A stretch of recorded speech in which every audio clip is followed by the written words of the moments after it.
আসসালামু আলাইকুম। চলে এলাম নতুন একটি রেসিপি, ডিম ডালের রেসিপি। মসুর ডাল দিয়ে ডিমের রেসিপিটি কে কে খেয়েছেন অবশ্যই কমেন্ট করে জানাবেন। আমি প্রথমে 2 কাপ মসুর ডাল নিয়েছি। ডালের পরিমাণটা একটু বেশি নিয়েছি। ডালটা আমি ভালো মতো একদম কুচলিয়ে ধুয়ে নিয়েছি। এরপর ডালের ভেতরে আমি এক এক করে এক বাটি পেঁয়াজ কুচি দিচ্ছি। তারপরে একটা রসুন কুচি দিয়েছি, বড় একটা ইন্ডিয়ান রসুন।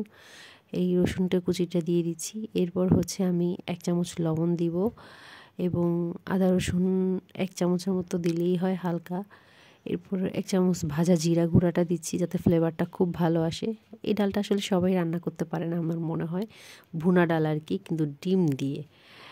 এরপর এই সবগুলো উপকরণ দিব এবং সাথে তেল দিব। তেল দিচ্ছি আমি এখানে 2-3 টেবিল চামচের পরিমাণে আন্দাজে। তারপর হচ্ছে আমি এখানে দিয়ে দিচ্ছি একটা দারচিনি যাতে ঘ্রাণটা খুব ভালো আসে, আর 1 চামচ হলুদ গুঁড়ো। এই সবগুলো উপকরণ দিয়ে আমি ভালো মতো হাতে মিক্সড করে নিব, মানে মাখিয়ে নিব যেটাকে বলে। ভালো মতো হাত দিয়ে মাখিয়ে নিব। আর দারচিনির ফ্লেভারটা খুব ভালো দিবে এখানে ডালে। আর কিছু টমেটো কুচি দিচ্ছি, দিয়ে এটা আমি সুন্দর মতো মেখে নিচ্ছি। এটা মাখার পর ভালো মতো মাখবো যাতে টমেটোগুলো একদম নরম হয়ে যায়। মাখার পর হাতে যেটুকু লেগে আছে সেটাতে আমি হাত ধোয়া পানিটুকু দিয়ে দিব। বেশি পানি দেওয়া যাবে না, হাত ধোয়া পানিটুকু দিয়েই ডালটা আমি সিদ্ধ করতে বসিয়ে দেব। দেখতেই পাচ্ছেন আমি 1 মগের মতো পানি হাত ধুয়ে বসিয়ে দিচ্ছি। এরপর হচ্ছে চুলে জাল করে বসাই দিব, একটু হাই হিটে রাখবো 10 মিনিট। তখনই দেখবেন একটা ফুটে উঠেছে, জালটা ফুটে উঠেছে। এই ফুটে ওঠার পরে 5 মিনিটে 5 মিনিট মিডিয়াম লোতে দিবেন এবং 4-5টা কাঁচামরিচ উপর থেকে অ্যাড করে দিচ্ছি। আর তারপর একটা ঢাকনা দিয়ে ঢেকে দিচ্ছি। অপেক্ষা করব 15 মিনিট পরে আবার দেখা হবে।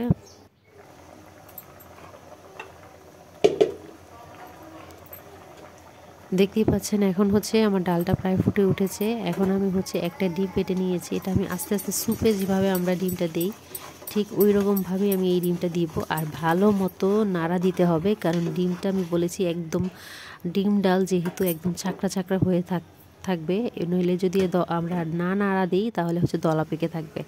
দেখতে পাচ্ছেন আমার ডিমটাও একদম হয়ে গেছে। ডিমটা তো এখানে হওয়ার কিছুই নেই আসলে, কিন্তু ডালটাও হয়ে গেছে, একদম ফুটে উঠেছে, একদম মাখা মাখা একটা ভাব দিচ্ছে। এটা কিন্তু রুটি, পরোটা, গরম ভাতের সাথে খেতে খুব দারুণ লাগে। সব শেষে আমি কিছু ধনেপাতা কুচি দিয়ে দিচ্ছি। দেখতেই পাচ্ছেন ধনেপাতা কুচি দিচ্ছি। এই ডালে শীতকালে ধনেপাতা না দিলে তরকারির স্বাদ যেন অন্যরকম হয়ে যায়।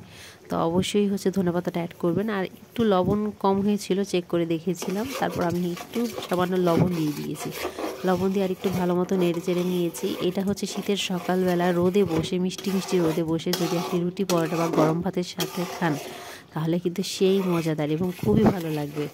এই ডালটা বাসায় কে কে তৈরি করেন বা কে কে খেয়েছেন অবশ্যই কমেন্ট করে জানাবেন। অনেকে আবার হচ্ছে ডিমটা ভেজে ডালের মধ্যে দিয়ে দেয়, ওটাও খাই, ওভাবেও খাই, কিন্তু এভাবেও খেতে কিন্তু খুব দারুণ লাগে। Thanks for watching.